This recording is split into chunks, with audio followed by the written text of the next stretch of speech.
លោកជំច័ន្ទបុត្របាទលោកគ្រូរងឈុនខ្ញុំនឹកលោកគ្រូ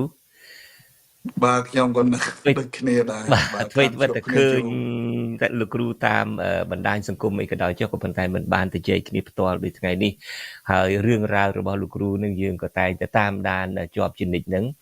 ហើយជាពិសេសនឹងរឿងរ៉ាវនៃការដែលលោកគ្រូមានប្រសាសន៍ថាបើសិនជាអង្គចៅក្រមបើសិនជាសមាជិកតុលាការសាលាឧទ្ធរនឹងគេធ្វើតាមពាក្យសម្បត្តិនឹងការដែលលោកគ្រូដាក់ពាក្យប្តឹងទាស់ដល់សាលាឧទ្ធរពីបទដែលគេកាត់ទោសលោករួចទៅហើយតុលាការជាន់ទាបនឹងបានកាត់ទោសលោករួចទៅហើយកាត់ទោសឲ្យជាប់ពន្ធនាគារ4ឆ្នាំហើយនៅពីនៃជាប្រាក់នឹងដូចជាដល់តែ4លានរៀលហើយដកសិទ្ធិធ្វើនយោបាយនឹងមកជីវិតតែម្ដងហើយលោកសង្ឃឹមថាបើសិនជាគេផ្អែកទៅលើពាក្យសម្បត្តិរបស់គេនឹងគេនឹងអាចផ្ដល់យុត្តិធម៌ឲ្យលោកមានន័យថាទាត់ចោលការសម្រេចចិត្តរបស់តុលាការជាន់ទាបនឹងហេតុអីបានជាលោកគ្រូគិតបែបហ្នឹងហើយតើពាក្យសម្បត្តិនឹងបែបណាលោករងជនអាចលើកពាក្យសម្បត្តិនឹងបន្តិចបានទេដើម្បីជាការរំលឹកដល់អ្នកស្ដាប់ទាំងអស់គ្នាហើយរំលឹកដល់សមាជិកតុលាការសមាជិកអង្គចៅក្រមនោះផងបាទសូមអរគុណហើយសូមជម្រាបសួរដល់បងប្អូនជនរួមជាតិហើយថ្ងៃនេះអរគុណដែលទូរទស្សន៍អស៊ីសេរីបានអញ្ជើញខ្ញុំចូលជាភ្ញៀវហើយក៏ជាលើកដំបូងបន្ទាប់ទូរទស្សន៍អស៊ីសេរីចាប់ផ្ដើមផ្សាយមុននឹងខ្ញុំឆ្លើយនៅសំណួរខ្ញុំចង់ជម្រាបអំពីប្រវត្តិនៃសាវនាការករណីដែលបានចាត់ប្រកាន់មកលើរូបខ្ញុំបាទពាក់ព័ន្ធ4ករណីដែលអាជ្ញាធរក៏ដូចជាតុលាការសាលាដំបងរាជធានីភ្នំពេញបានចោទទី1ករណីខ្ញុំទៅជួបប្រជាពលរដ្ឋនៅបឹងតមោកទៅចុះយកអំណោយក៏ដូចជាការសួរសុខទុក្ខដល់ប្រជាពលរដ្ឋនៅបឹងតមោកដែលរងគ្រោះដោយបញ្ហាដីធ្លីទី2ខ្ញុំចុះជួបប្រជាពលរដ្ឋដែលនៅខេត្តកណ្ដាលពលានយន្តហោះថ្មីដែលត្រូវបានទទួលរងដោយសារក្រុមហ៊ុនពលានយន្តហោះมันបានផ្ដល់សំណងឲ្យពួកគាត់បានសំរុំឲ្យគាត់ធ្វើការទៀមទាក៏ចុះទៅជួបសួរសុខទុក្ខចង់ស្វែងរកឱកាសពិតទី3តាក់ទងខ្ញុំទៅ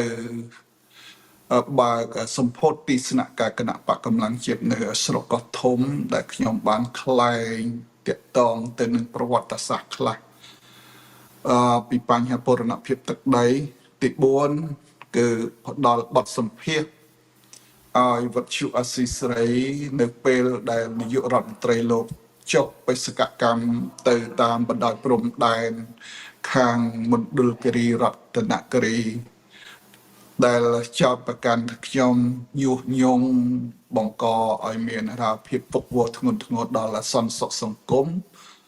ដែលភ្ជាប់ជាមួយថាការមិនរៀងចាលបាទអញ្ចឹងក៏បានសាលាដំបងរាជធានីភ្នំពេញធ្វើសាវនាការនៅថ្ងៃ23មេសាបាទហើយថ្ងៃ5ឧសភាបានប្រកាសលទ្ធផលនៃសាវនាការលទ្ធផលបានប្រកាសកាត់ទោសឲ្យខ្ញុំមានទោស4ឆ្នាំ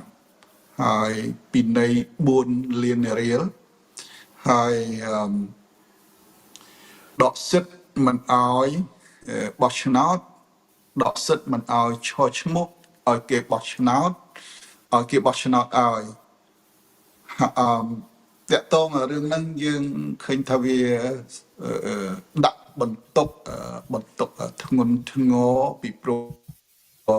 បើយើងមើលនៅក្នុងរដ្ឋធម្មនុញ្ញប្រជាពលរដ្ឋគ្រប់រូបមិនអាចថាត្រូវអ្នកណាដែលដកសិទ្ធនោះទេប៉ុន្តែក្នុងករណីដែលខ្ញុំបើយើងមើលថាអង្គហេតុហើយធៀបទៅនឹងអង្គច្បាប់វាមើលទៅវាមិនមានកំហុសឆ្គងអីយើងរស់នៅក្នុងគេថារបបប្រជាធិបតេយ្យ ហើយក្នុងនាមខ្ញុំចូលប្រឡូកជាមួយកថានយោបាយដូច្នេះអ្នកនយោបាយបើយើងធ្វើនយោបាយត្រូវតែទៅជួបប្រជាពលរដ្ឋបាទជាពិសេសប្រជាពលរដ្ឋរងគ្រោះយើងត្រូវតែទៅជួបហើយដើម្បីស្វែងរកនិងធ្វើបទអន្តរាគមន៍ជូនទៅដល់ប្រជាពលរដ្ឋហើយបែរជាទទួលរងបទចោទថាញុះញង់មិនថាបង្កភាពវឹកវរតាក់ទងទៅនឹងការមិនរៀងចាលហ្នឹងវាហើយចោតប្រកាន់ហើយផ្ដន់ទាទោសវាធ្ងន់ធ្ងរមែនតើដែលយើងមើលឃើញថាវាជារឿងអយុត្តិធម៌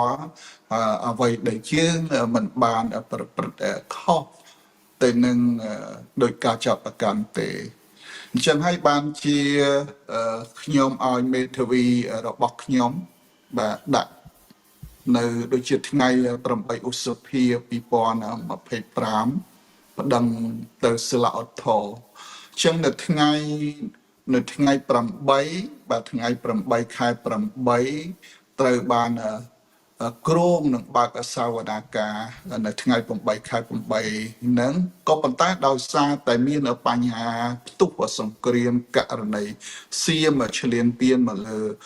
ដែនអធិបតេយ្យបូរណភាពទឹកដីនៃកម្ពុជាយើងក៏ត្រូវបានសាលាឧទ្ធរណ៍បានលើកពេលអញ្ចឹងហើយបានទើបតែខ្ញុំមកទទួលបានដេកាពីម្សិលមិញនេះនឹងបើកសាវនាការនៅថ្ងៃ25ខាងមុខនេះ25ធ្នូខាងមុខនេះនឹងសាវនាការតាក់ទងសំណុំរឿងបទញុះញង់បង្កមានភាពវឹកវរធ្ងន់ធ្ងរដល់សន្តិសុខសង្គមដែលថាការមានរៀងចាលនឹងបាទអ្វីដែលខ្ញុំលើកឡើងថាសង្ឃឹមថាខ្ញុំនឹងទទួលបានយុត្តិធម៌បើសិនជាតុលាការគោរពទៅតាមសម្បត្តិរបស់ខ្លួនតាមការពិតទៅពាក្យសម្បត្តិបាទពាក្យសម្បត្តិចង់បង្ហាញថាត្រូវបំរើជាតិបំរើប្រជាពលរដ្ឋត្រូវតែស្វែងរកយុត្តិធម៌ការពារយុត្តិធម៌ជូនប្រជាពលរដ្ឋហើយពាក្យសម្បត្តិហ្នឹងបើយើងខ្ញុំក៏ធ្លាប់ចូលស្បត់នៅព្រះបរមរាជវាំងដែរនៅពេលដែលខ្ញុំចូលរួមជាគេថាចូលទៅជាសមាជិកមុននឹងក្លាយទៅជាសមាជិកកោជបយើងត្រូវតែចូលសម្បត្តិឲ្យដើម្បីបម្រើការងារបម្រើជាតិឲ្យពិតប្រាកដបម្រើប្រជាពលរដ្ឋឲ្យពិតប្រាកដស្មោះត្រង់នឹងជាតិស្មោះត្រង់នឹងប្រជាពលរដ្ឋហើយបើសិនជាយើងធ្វើផ្ទុយបើជិះយន្តហោះធ្លាក់យន្តហោះបើជិះទូកគឺលិចទូកបើជិះឡានគឺកលាប់ឡានអាហ្នឹងឲ្យស្លាប់បាទស្លាប់ចោលកូនចោលប្រពន្ធមានចែងពីបទហ្នឹងមានចែងពីពាក្យទាំងអស់ហ្នឹងនៅក្នុងពាក្យសម្បត្តិហ្នឹងលោកគ្រូបាទពាក្យសម្បត្តិហ្នឹងបើខ្ញុំមិនភ្លេចទេដូចជាមានចែងនៅខាងក្រោយដូចជាឧបសម្ព័ន្ធភ្ជាប់នៅខាងក្រោយរដ្ឋធម្មនុញ្ញបាទហ្នឹងឯងដែលមានសរសេរជ្រៅប៉ុន្តែគ្រាន់តែខ្ញុំមកលើកប្រមាណឃ្លាយកមកជម្រាបជូនប៉ុន្តែពាក្យសម្បត្តិស្បត់ជ្រៅជាងហ្នឹងបាទជ្រៅមែនតើបាទហើយបើសិនតែយើងប៉ុន្តែលោករងឈុនលោកគ្រូខ្លួនឯងធ្លាប់ស្បត់នៅវាំងមុននឹងក្លាយទៅជាសមាជិកនៃកោជបសមាជិកសភាសមាជិករដ្ឋាភិបាលអីហ្នឹងគឺមានពិធីពាក្យសម្បត្តិនៅមុខព្រះមហាក្សត្រនឹងសម្បើមណាស់តែកន្លងមកគឺមិនមានទេមិនចឹងគ្មាននរណាម្នាក់ទាំងអស់ពីតូចរហូតដល់ធំហ្នឹងហាក់ដូចជាពាក្យសម្បត្តិទាំងអស់នេះគ្រាន់តែធ្វើដើម្បីបំពេញបែបបទរដ្ឋបាលដើម្បីបង្ហាញ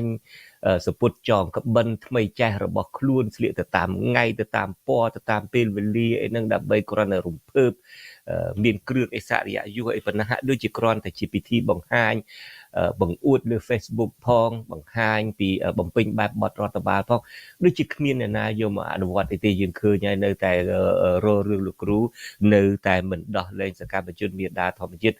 នៅតែធ្វើការដើម្បីបំរើបកបំរើពួកបំរើគ្រួសារអ្នកផ្ដាច់ការគ្រួសារអ្នកកាត់អំណាចជាជាងបំរើប្រជាពលរដ្ឋហេតុអីបានជាករណីរបស់លោករងជននៅថ្ងៃទី25ខែធ្នូនេះលោកសង្ឃឹមថាពួកគាត់អស់ក្នុងស្រាប់តែងាកមក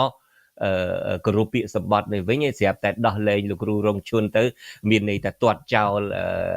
សាលក្រមរបស់សាលាដំបងទៅស្រាប់ឲ្យលោករងជួននឹងមានសេរីភាពជួបប្រជាពលរដ្ឋមានសេរីភាពនិយាយអំពីអ្វីដែលលោករងជួនឃើញមានសេរីភាពក្នុងការធ្វើនយោបាយហេតុអីក៏លោកហាក់ដូចជាគិតថាពួកគាត់នឹងប្រសិនបើមានពាក្យថាប្រសិនបើពួកគាត់នឹងគោរពពាក្យសម្បត្តិនឹងខ្ញុំចង់មានន័យថាបើសិនជាពួកគាត់អនុវត្តទៅតាម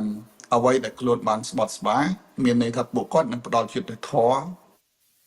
ឲ្យខ្ញុំនៅពេលហ្នឹងបាទប៉ុន្តែផ្ទុយទៅវិញបើសិនជាមិនបានគោរពជាជីវៈហើយនឹងមិនបានគោរពទៅនឹងពាក្យសម្បត្តិ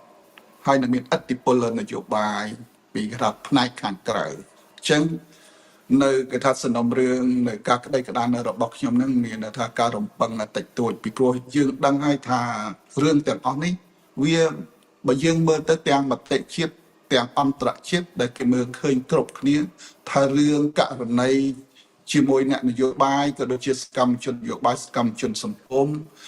ដូចជារូបខ្ញុំក្តីវាជារឿងនយោបាយច្រើនជាងបាទជារឿងនយោបាយច្រើនជាងអញ្ចឹងរឿងនយោបាយនឹងវា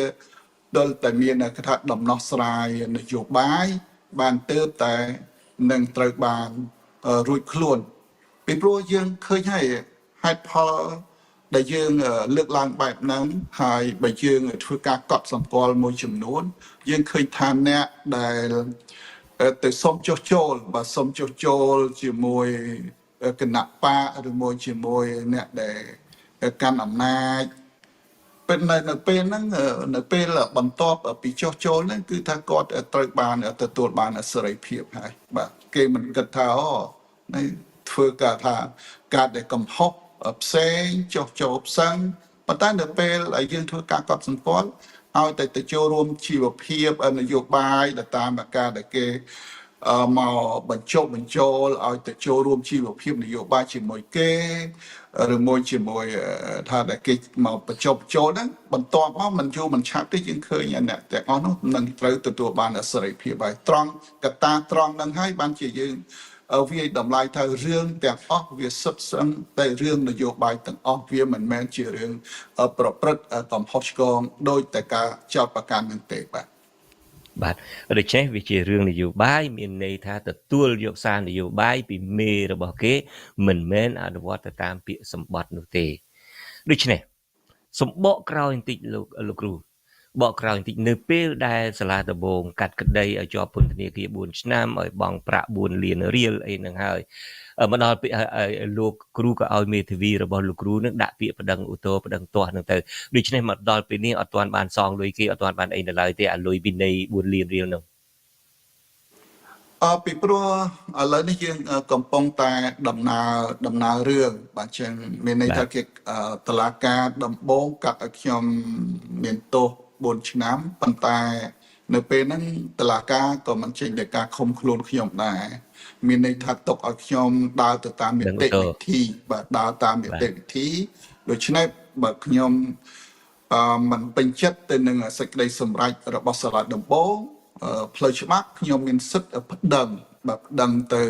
សាលាឧទ្ធរណ៍ប៉ុន្តែបើសិនជាសាលាឧទ្ធរណ៍ផ្ដល់នៅយុត្តិធម៌ឲ្យខ្ញុំ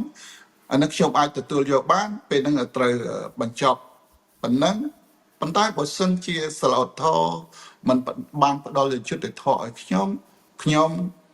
ពិនិត្យមើលនៅលទ្ធផលថាការសម្រេចរបស់សាលាឧទ្ធរណ៍ចឹងផ្លូវច្បាប់គេទុកឲ្យខ្ញុំប្តឹងទៅដល់សាលាកំពូលបន្តទៀតបាទអាហ្នឹងតាមនីតិវិធីផ្លូវច្បាប់បាទហើយតកតងរឿងបងលុយបងកាក់អីអាហ្នឹងអត់ទាន់បងឥឡូវពីព្រោះឥឡូវនេះខ្ញុំមកកំពុងតែដើរទៅតាមនីតិវិធីផ្លូវច្បាប់បាទគាត់ចង់បញ្ជាក់ប៉ុណ្្នឹងឯងលោកគ្រូដូច្នេះបើសិនជាសាលាឧទ្ធរណ៍នឹងគឺថាទាត់ចោលសេចក្តីសម្រេចរបស់សាលាដំបងលោកគ្រូនឹងមានសេរីភាពឡើងវិញតែបើសិនជាសាលាឧទ្ធរណ៍មិនទាត់ចោលទេរក្សាសេចក្តីសម្រេចរបស់សាលាដំបងនឹងនៅជាធម្មតាលោកគ្រូនឹងមានពេលប្រមាណដើម្បីប្តឹងទៅតុលាការកំពូលទៀតអាហ្នឹងគឺទុករយៈពេលនៅពេលប្រកាសលទ្ធផលសាលាឧទ្ធរណ៍ប្រកាសលទ្ធផលនៅសាវនាការថ្ងៃ25នោះពេលហ្នឹងមានបើផ្លូវច្បាប់មានរយៈពេល30ថ្ងៃរយៈពេល1ខែបាទអញ្ចឹងដូច្នេះមិនមែនចន្លោះហ្នឹង យើងនឹងអាចផ្ដឹងប៉ុន្តែបើសិនជាហួរយៈពេល1 ខែហ្នឹងមានន័យថាសេចក្តីសម្រេចរបស់សាឡាវធរចូលជាធរមានណាបាទចូលជាធរមានណាអញ្ចឹង បាទ យើង បើចូលជាធរមានមានន័យថាបាទ យើងផុត មានន័យថាគេ ដឹង បញ្ជូន តវ៉ាតទៅទៀតដែរបាទហ្នឹងហើយ បាទ អញ្ចឹងយើង នឹង អត់ បើ ឲ្យ សិនជា ផុតពីកំឡុងពេល1 ខែហ្នឹងទេបើយើងមុននឹងជិតដល់1 ខែបើសិនជាលទ្ធផលនឹងយើងមិនអាចទទួលយកបានពេលហ្នឹងយើងនឹងប្តឹងទៅសាលាកំពូលបន្ថែមបន្តទៀតបាទ បាទអរគុណលោកគ្រូមនុស្សភាគច្រើននៅពេលដែលដឹងខ្លួនថាសាលាឧទ្ធរនឹងរក្សានៅតម្កល់ទុកការសម្រេចរបស់សាលាដំបូងពីពួកគេមិនធ្វើតាមពាក្យសម្បត្តិមិនធ្វើតាមវិជ្ជាជីវៈទេគេធ្វើតាមការចកលបង្ហាញមេនយោបាយរបស់គេទៅដល់តុលាការកំពូលក៏តុលាការកំពូលនឹងក៏ជាសមាជិករបស់គណៈបកនយោបាយកំពុងកាន់អំណាចជាសាច់ញាតិជាមិត្តភ័ក្តិជាខ្សែស្រឡាយរបស់អ្នកកាន់អំណាចនឹងដែរគេក៏នឹងមិនដោះស្រាយឲ្យមានយុត្តិធម៌ដែរដែលហេតុតែគេគិតឃើញបែបនេះដើម្បីរក្សាសេរីភាពរបស់ខ្លួនក្នុងការធ្វើនយោបាយគេគេចចេញទៅបរទេសជំហរលោកគ្រូបែបណាដែរ ចំពោះជំហរខ្ញុំនៅតែប្រឈមតតាំងទោះបីបើជាយើងដឹងលទ្ធផលបែបណាក៏ដោយខ្ញុំមិនអាចកិច្ចវេះចាក់ចេញទៅក្រៅប្រទេសខ្ញុំជំរឿននេះខ្ញុំមិនអាចជ្រើសយកទេបាទអញ្ចឹងខ្ញុំនៅតែមានសង្ឃឹមថ្ងៃនេះខ្ញុំមិនទទួលបានយុត្តិធម៌តែខ្ញុំរំពឹងថាថ្ងៃស្អែកយើងនឹងទទួលបានយុត្តិធម៌លកឹកណាដែលយើងមិនបញ្ឈប់នៅសកម្មភាពរបស់យើងបាទហើយបើសិនជាយើងឈប់តែម្ដងពេលហ្នឹងយើងមិនអាចរកយុត្តិធម៌ជូនប្រជាពលរដ្ឋជូនជាតិបានទេចំពោះខ្ញុំមិនជាសំខាន់ទេអ្វីដែលខ្ញុំធ្វើរាល់ថ្ងៃចង់ឃើញពលរដ្ឋខ្មែរក៏ដូចជាប្រទេសជាតិទទួលបាននៅគេថាសេរីភាពការគោរពសិទ្ធិមនុស្សនិងប្រជាធិបតេយ្យពិតប្រាកដក៏ដូចជាទទួលបាននៅយុត្តិធម៌សង្គមបើយើងមិនចង់ឃើញប្រជាពលរដ្ឋរងគ្រោះដោយសាររឿងអយុត្តិធម៌នោះទេហើយរឿងទាំងអស់នេះបើយើងមានការចូលរួមពីសំណាក់ប្រជាពលរដ្ឋដោយយើង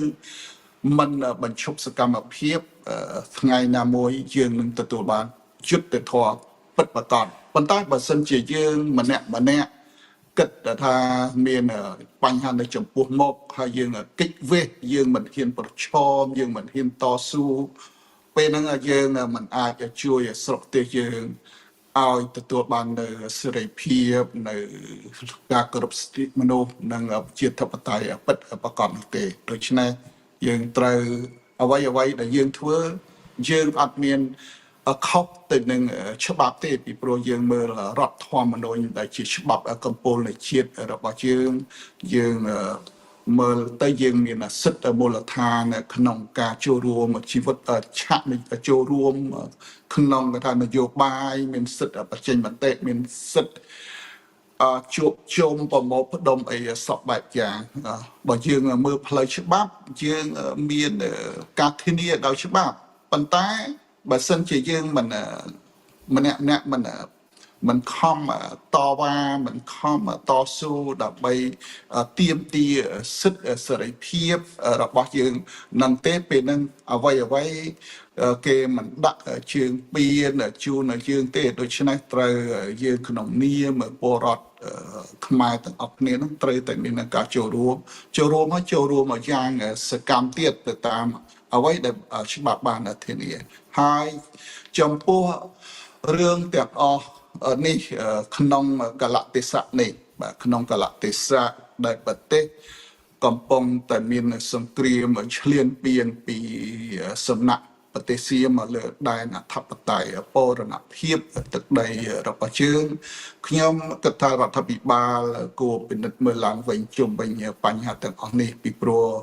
សាររបស់ថ្នាក់ដឹកនាំរដ្ឋ បាទក៏បានលើកឡើងដែរក៏ដូចជាសារខាងអ្នកនយោបាយប្រឆាំងយើងឃើញថាមានសាររួមមួយបាទសាររួមមួយដែលលើកឡើងព្រមគ្នាថាបាទខ្មែរបែកបាក់ខ្មែរខ្សោយបាទខ្មែរមានការឯកភាពសាមគ្គីភាពជាតិខ្មែរនឹងខ្លាំងអញ្ចឹងអ្វីដែលបរទេស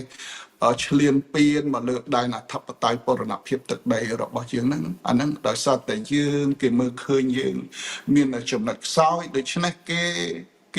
ធ្វើការឈ្លានពានមកលើដែនអធិបតេយ្យយើងប៉ុន្តែបើសិនតែយើងចាប់ដៃគ្នាយើងមានការឯកភាពសាមគ្គីភាពជាតិទាំងអស់គ្នាពេលហ្នឹងយើងនឹងខ្លាំងហើយអញ្ចឹងដើម្បីឲ្យឆ្លើយតបទៅនឹងសារដែលរួមគ្នាហ្នឹងយើងខ្ញុំចង់ឃើញខាងថារដ្ឋាភិបាលក៏ដូចជាតុលាការត្រូវតែមានការដោះលែងអ្នកនយោបាយសកម្មជននយោបាយមេសមាគមសកម្មជនសង្គមក៏ដូចជាបងប្អូនក្រុមយុវជនមេដាធម្មជាតិបងប្អូនក្រុមយុវជន23ដុល្លារឲ្យមានសេរីភាពឡើងវិញដើម្បីទទួលបានការគ្រប់គ្រងពីគេថាពីប្រទេសដែលប្រកាន់គោលនយោបាយសេរីបាទពីព្រោះយើងក៏ត្រូវចង់បានការគ្រប់គ្រងគេថាផ្នែកថានយោបាយការទូតដែរមានន័យថាយើងចង់បានការគ្រប់គ្រងពីលោកសេរីដែរបាទអញ្ចឹងបើសិនជាយើងមានការដោះលែងការទម្លាក់ចោលឲ្យខ្មែរយើងចាប់ដៃគ្នាចូលតុអង្គុយជជែកគ្នារកដំណោះស្រាយជាតិពេលហ្នឹងនឹងមានការសាទរពីអន្តរជាតិក៏ដូចជាតិហើយយើងប្រកួតប្រជែងគ្នាបោះឆ្នោតដោយសេរីត្រឹមត្រូវទៅអ្នកដែលទទួលបានផលគឺប្រជាពលរដ្ឋខ្មែរបាទប្រជាពលរដ្ឋខ្មែរទាំងអស់នឹងទទួលបានផលល្អទៅតាមហ្នឹងហើយប៉ុន្តែបើសិនជាយើងនៅតែទាត់អ្នកសម្លេងផ្ទុយយើងផាត់អ្នកសម្លេងផ្ទុយឬពួកមួយថាបពប្រឆាំងអាហ្នឹងសង្គមមិនអាចរីកចម្រើនបានទេហើយវាដើរផ្ទុយទៅនឹងស្មារតីនៃកិច្ចព្រមព្រៀងក្រុងប៉ារីស23ដុល្លារក៏ដូចជាផ្ទុយទៅនឹងអ្វីដែលមានចែងនៅក្នុងរដ្ឋធម្មនុញ្ញផងដែរបាទក៏ប៉ុន្តែយ៉ាងណាក៏ដោយចុះក្រមគណៈបកកណ្ដាលអំណាចក្រមដឹកនាំដោយក្រមគ្រួសារតកូលហ៊ុននេះហាក់ដូចជាមិនមើលឃើញចឹងទេអ្វីបិទតែការរួបរวมជាតិមិនគិតថាគណៈបកណានឹងគឺថាជាវត្ថុបំណងរបស់ប្រជាពលរដ្ឋទូទៅក៏ដោយចុះក៏ប៉ុន្តែចំពោះអ្នកកាន់អំណាចសពថ្ងៃនេះគាត់ប្រកាសម្ដងហើយម្ដងទៀតតែគ្រាន់តែងើបឡើងមកគាត់គិតថាជាសត្រូវនឹងភាសារបស់លោកហ៊ុនសែនងើបមួយវាយមួយគឺថាគាត់មិនដែលមើលឃើញថាជាមនុស្សនៅក្នុងមានជាឈាមជ័រជាខ្មែរដូចគ្នាជាផ្នែកមួយនៃសង្គមផ្នែកមួយដែលធ្វើឲ្យពិភពលោកនឹងកោតស្ញប់ស្ញែងថាយើងចេះរួបរวมគ្នាទេចំពោះគាត់គឺថាជាសត្រូវតែម្ដងហ៊ានតែងើបមួយគឺវាយមួយនេះគឺជាការប៉ុនប៉ងចងអាឃាតរបស់លោកហ៊ុនសែនចំពោះអ្នកណាដែលជំទាស់នឹងលោកមិនដឹងថាហេតុអីដែលធ្វើឲ្យលោកមានចរិតបែបហ្នឹងហើយតើលោកនឹងកែប្រែបានយ៉ាងណាយើងនឹងពិនិត្យមើលតទៅទៀតក៏ប៉ុន្តែខ្ញុំចង់ងាកមកសំណួររបស់ខ្ញុំបាទជាមួយនឹងលោករងឈុនថាតើលោកបើធ្លាប់ឃើញលំអានចឹងមកហើយនេះតែគេកាត់ក្តីគេមិនដែលគិតទៅលើកតេយុត្តិធម៌កតេយុត្តអីទេគេមិនដែលគិតទៅលើពាក្យសម្បត្តិរបស់គេទេដែលគេកាត់ហ្នឹងគឺគេងាកទៅលើបញ្ជារបស់មេរបស់គេរងជនមានប្រសាសន៍ខ្លួនឯងសិតតែជារឿងនយោបាយវាមិនមែនជារឿងអីណាមកបកភាពវឹកវរដល់សង្គមស្អីអីណានោះទេគឺមេរបស់គេមកថាឲ្យចាប់ដាក់គុកគឺចាប់ដាក់គុកគ្មានឱកាសទេហើយខ្ញុំសួរលោករងជនថាមនុស្សភាគច្រើនជ្រើសរើសយកសេរីភាពដើម្បីងាកខ្លួនទៅក្រៅលោកតាំងចិត្តថានៅប្រទេសកម្ពុជាហើយរឿងនេះក៏ជារឿងមួយដ៏គួរឲ្យស្ញប់ស្ញែងដែរអ្នកខ្លះទៀតមិនមែនត្រឹមតែនៅក្នុងស្រុកហើយដឹងតែគេតាមចាប់ហើយមិនកិច្ចចេញដោយលោកគ្រូទេអ្នកខ្លះមកដល់ក្រៅប្រទេសរួចហើយខ្ញុំនៅចាំលោកយ៉ងច័ន្ទរានៅពេលដែលលីច័ន្ទរាវុធសកម្មជនបរិស្ថានមួយរូបក្នុងចំណោម5រូបនឹងគាត់មកទស្សនកិច្ចនៅសហរដ្ឋអាមេរិកនេះមុននឹងត្រឡប់ទៅវិញយ៉ងច័ន្ទរាបានសម្ភាសគាត់ទុកជាមុនហើយខ្ញុំមើលអួលដើមក យ៉ងច័ន្ទរាបានសួរគាត់ថាទៅនឹងអាចគេចាប់ដាក់គុកតើនឹងទៅទេប្រកាសណាស់ចម្លើយរបស់គាត់គឺនឹងទៅនឹងប្រឈមមុខនឹងទៅតតាំងអ្នកខ្លះទៀតដឹងតែគេនឹងសម្លាប់ចោលឡាលោកកែមលីជាដើមនៅពេលដែលមកសម្ភាសជាមួយខ្ញុំបាទនឹងផ្ទាល់ខ្ញុំដែលអ្នកសម្ភាសនឹងស្រាវខ្លួនចំពោះគាត់នៅពេលដែលគាត់ហ៊ាននិយាយខ្លាំងបកស្រាយចំខ្ញុំសួរគាត់ថាលោកបណ្ឌិតនៅពេលដែលលោកមានប្រសាសន៍បែបហ្នឹងលោកមានការព្រួយបារម្ភទេលោកថាលោកព្រួយលោកមិនដែលគិតថាលោកមានជីវិតទេក្រោយការសម្ភាសម្ដងភាសារបស់លោកកែមលីក្រោយការវិភាគម្ដងខ្ញុំមិនដែលគិតថាខ្ញុំនៅមានជីវិតទេក៏ប៉ុន្តែបើខ្ញុំមិនធ្វើតើមានអ្នកណាធ្វើជាគំរូដល់យុវជនដូច្នេះគំរូទាំងអស់នេះហើយដែលធ្វើឲ្យប្រជាពលរដ្ឋហើយដែលធ្វើឲ្យជាតិខ្មែរនឹងវាមិនសាបសូន្យពីព្រោះមានមនុស្សដោយលោកគ្រូបែបនេះដូច្នេះខ្ញុំក៏សូមអោនក្បាលគោរពចំពោះវីរភាពរបស់លោកគ្រូហើយសង្ឃឹមថាបាទសង្ឃឹមថាគេនឹងមិនធ្វើទុកទោសលោកគ្រូទេចុះនៅថ្ងៃទី25ហ្នឹងគេនឹងទាត់ចោលចុះទាត់ចោលសេចក្តីសម្រេចរបស់សាលាដំបងឬមួយក៏គេខ្ជិលឈឺក្បាលគេលោកគ្រូគេខ្ជិលឈឺក្បាលគេនឹងរឿងកតាលោកគ្រូអីដើម្បីយកចិត្តទុកដាក់នឹងរឿងដែលគេបង្កើតមកឲ្យមានចំនួនព្រំដែនហ្នឹងគេលើកពេលម្ដងហើយលោកដំបងថាគេនឹងលើកសវនាការពាក្យបណ្ដឹងឧទ្ធររបស់លោកគ្រូហ្នឹងនៅថ្ងៃទី8ខែ8បន្ទាប់មកទៀតគេលើកមកថ្ងៃ25ហើយចុះបើគេលើកទៀតយ៉ាងម៉េចដែរលោកគ្រូ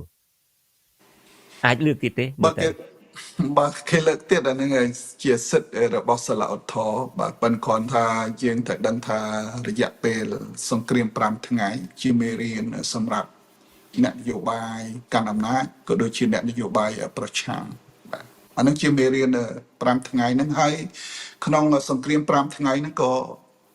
ឲ្យប្រជាពលរដ្ឋខ្មែរគ្រប់និន្នាការទាំងអស់បាទទាំងនៅក្រៅស្រុកក្នុងស្រុកដោយមិនគិតអំពីនិន្នាការនយោបាយ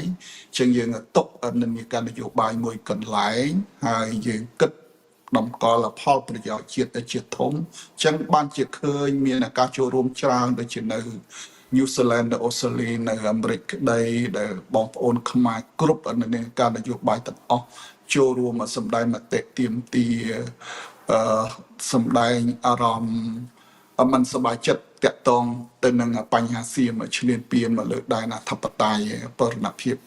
ទឹកដីនៃកម្ពុជាយើងនឹងត្រង់ចំណុចហ្នឹងអ្នកនយោបាយទាំងអស់ទាំងកាន់អំណាចទាំងមិនកាន់អំណាចយើងត្រូវគិតអំពីទឹកចិត្តប្រជាពលរដ្ឋដែលគាត់ចង់បានការដែលរួបរวมគ្នាហើយអាហ្នឹងដែលជាមេរៀនឲ្យអ្នកនយោបាយហើយយើងក៏បានពោលពាក្យថាបើយើងសាមគ្គីគ្នាយើងនឹងខ្លាំងបើបែកបាក់យើងនឹងខ្សោយត្រង់ចំណុចហ្នឹងយើងគួរតែយកមកអនុវត្តដើម្បីប្រយោជន៍ជាតិយើងទាំងអស់គ្នាហើយខ្ញុំគិតថាជំរឿតែមួយគត់យើងអង្គុយតុកទៅចែកគ្នាប្រកួតប្រជែងគ្នាតាមការបោះឆ្នោតមួយដោយសេរីត្រឹមត្រូវវាជារឿងល្អប្រសើរបំផុតសម្រាប់សង្គមកម្ពុជាយើងបាទអរគុណណាស់លោកគ្រូរងឈុនលោកគ្រូជាចុងក្រោយលោកគ្រូមានពាក្យអីបង្ហាញចំហរបស់លោកឬមួយក៏មានពាក្យអីចំពោះអ្នកដែលប្រជាពលរដ្ឋខ្មែរជាពិសេសអ្នកដែលគ្រប់គ្រងលោករងឈុនទេជាចុងក្រោយបើយើងដើម្បីចូលរួមជួយសង្គមយើងមានតែប្រជាពលរដ្ឋទាំងអស់យើងត្រូវចូលរួមទាំងអស់គ្នាបើចូលរួមទាំងអស់គ្នាហើយយើងកុំតក់ស្លុតនៅពេលដែលមានការឃុំខ្លួនចាក់ខ្លួនអ្នកណាក៏ដោយអ្នកនយោបាយណាក៏ដោយយើងកុំតក់ស្លុតយើងត្រូវចូលរួមសកម្មនៅពេលដែលការចូលរួមប្រជាពលរដ្ឋច្រើនកុះកយ៉ាងសកម្មចរន្តនៃការចូលរួមនឹងឲ្យតែធ្វើឲ្យគេថាអ្នកនយោបាយផ្លាស់ប្ដូរជំហរនយោបាយហើយបើសិនជាប្រជាពលរដ្ឋយើងនៅតែក្តីក្តួលការភ័យខ្លាច ដោយសារតែយើងមិនបានប្រព្រឹត្តកំហុសអ្វីផងគ្រាន់តែគេមកបំភ័យយើងនាំគ្នាភ័យខ្លាចពេលហ្នឹងយើងមិនអាចជួយស្រុកទេសជួយសង្គមរបស់យើងបានហើយអ្វីដែលយើងចង់បានមានថាចង់បានការគោរពសិទ្ធិមនុស្សប្រជាធិបតេយ្យនិងយុត្តិធម៌សង្គមយើងមិនអាចបានទទួលបានទេបើសិនជាយើងម្នាក់យើងមិនចូលរួមទាំងអស់គ្នាប៉ុន្តែផ្ទុយទៅវិញបើសិនជាយើងចូលរួមទាំងអស់គ្នាយើងឈប់មានការភ័យខ្លាចពីព្រោះយើងអត់មានប្រព្រឹត្តកំហុសអ្វីផងមានអីដែលយើងត្រូវភ័យខ្លាចបើយើងចូលរួមទាំងអស់គ្នាច្រើនទៅពេលហ្នឹងអាការដែលចូលរួមចរន្តប្រជាពលរដ្ឋចូលរួមនឹងហើយដែលជំរុញឲ្យអ្នកនយោបាយកែប្រែនៅជំហរនយោបាយរបស់ខ្លួនបាទ បាទអរគុណលោកគ្រូរងឈុនមែនទែនដែលផ្ដល់បទសម្ភាសន៍និងបកស្រាយលើការផ្សាយរបស់ទូរទស្សន៍អាស៊ីសេរីនេះហើយយើងប្រកាសណាស់យើងនឹងតាមដានរឿងសវនាការរបស់លោកគ្រូនៅថ្ងៃទី25ខែធ្នូនេះហើយនៅសកម្មភាពរបស់លោកគ្រូពីថ្ងៃនេះដល់ថ្ងៃទី25នឹងយ៉ាងណាហើយសូមអរគុណលោកគ្រូហើយសូមជូនពរសុខភាពល្អលោកគ្រូសូមជម្រាបលាតែត្រឹមនេះបាទអរគុណជម្រាបលាបាទអរគុណច្រើនបាទ